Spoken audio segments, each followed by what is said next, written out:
Hello guys, welcome back to my channel. তো আজকের আমরা এই ঝড় জল সব উপেক্ষা করে বেরিয়ে পড়েছি সুশীলদাদের বাড়ির উদ্দেশ্যে।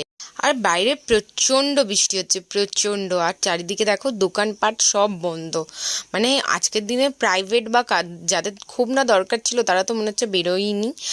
তাও রাস্তাঘাট প্রচণ্ড ফাঁকা। আর এখানে আমি দেখো পার্থদা রয়েছি বসে। আমি এখানে সবাইকে বলছি, এখানে গুড্ডু হাই বলছে তোমাদের সবাইকে। আর আমরা প্রচণ্ড মজা করতে করতে যাচ্ছিলাম। আর এখানে দেখো আমি কী সব করছি, গুড্ডুকে বলছি তুই ক্যামেরাটা ধর, আমি একটা কথা বলবো। তারপর আমি কথাটা বলবো ভাবছি কি বলবো না, রিমাদি বলছে হ্যাঁ হ্যাঁ বল বল বল। তো আমি এখানে বলছি তোমরা শোনো একটা কথা, আমি আসার সময় আমার পুরো যে প্যান্টটাই ভিজে গেছে। আমি লোকের বাড়ি এইভাবে কিভাবে যাব আমি বুঝতেই পারছি না। তো আমি মজা করছিলাম।